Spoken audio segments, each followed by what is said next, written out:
A movement of unstoppable faith. The Book of Acts. What if I told you there was a story that began with fear and doubt, yet it exploded into a movement that transformed the course of history?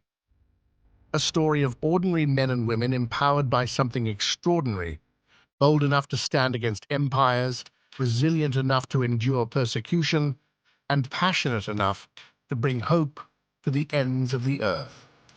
This is the story of the Book of Acts, a narrative of bold faith, relentless courage, and a power that could not be contained.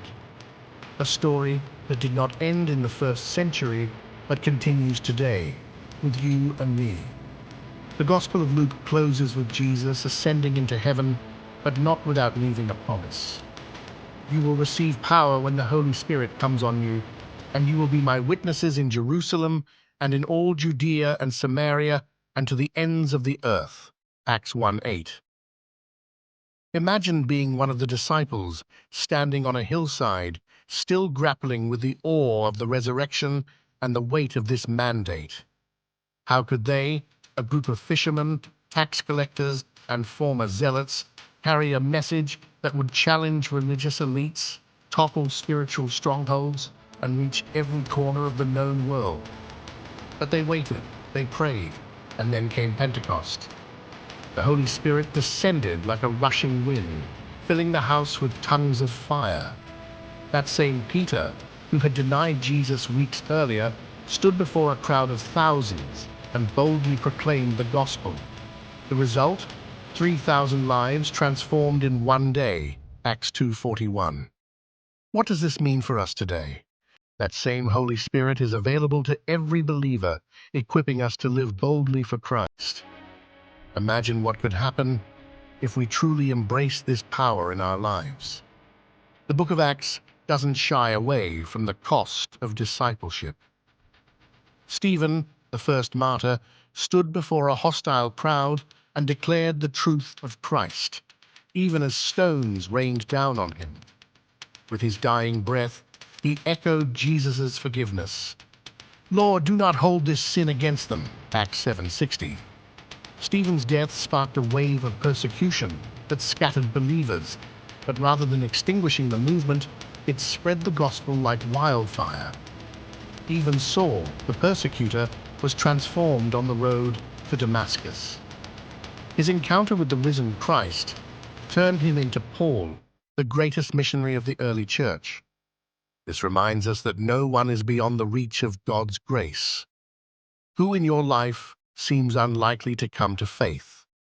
Stephen's story teaches us to stand boldly for Christ, while Paul's transformation shows us the power of God to change even the hardest hearts. One of the most transformative moments in Acts occurs when Peter receives a vision that changes everything. A sheet filled with unclean animals descends from heaven, and a voice declares, "Do not call anything impure that God has made clean." Acts 10:15. This vision leads Peter to the house of Cornelius, a Gentile, where the Holy Spirit is poured out in a dramatic display of inclusion.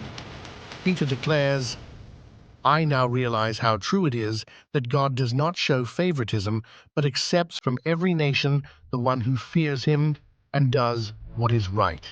Acts 10:34-35. This moment shattered centuries of division and prejudice, declaring that the gospel is for everyone, Jew and Gentile, slave and free, rich and poor. Have we embraced this truth in our lives? Do we see people through God's eyes, or do we let prejudice and division hold us back? Paul's journey to Rome was fraught with danger. Shipwrecked and battered by storms, Paul stood as a beacon of hope. He declared to his shipmates, "Keep up your courage, because not one of you will be lost." Acts 27:22. Paul's faith sustained not just himself, but everyone aboard. And even in Rome, under house arrest, he proclaimed the gospel with all boldness and without hindrance. Acts 28:31. Paul's resilience challenges us.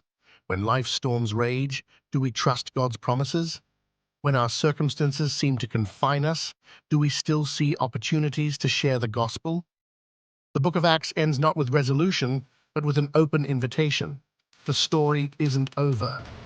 The final verses show Paul proclaiming the gospel in Rome, but the baton has been passed to us. This book is not just history. It's a blueprint for the church and a challenge to every believer. The apostles had no wealth, no political power, and no worldly influence, yet they turned the world upside down. Why? Because they said yes to Jesus' mission. What about us? Are we willing to step into the story, to be bold witnesses for Christ in our communities, workplaces, and families? The legacy of Acts is clear. The gospel is unstoppable. Persecution couldn't crush it. Empires couldn't silence it. And today, that same power is available to us. So what's holding you back? Fear? Doubt? Feelings of inadequacy? Remember Peter, the denier, who became the bold proclaimer. Remember Paul, the persecutor, who became the missionary. God doesn't call the qualified. He qualifies the called. Imagine what God could do through you if you fully embrace the power of the Holy Spirit. Will you step into the story and carry the message of Jesus to a world desperate for hope? The story of Acts isn't over. It's being written right now through us. Let's live it boldly. If this message has inspired you, share it with someone who needs to hear about the unstoppable power of the gospel. Together, let's continue the mission that began in Acts and see lives transformed for eternity.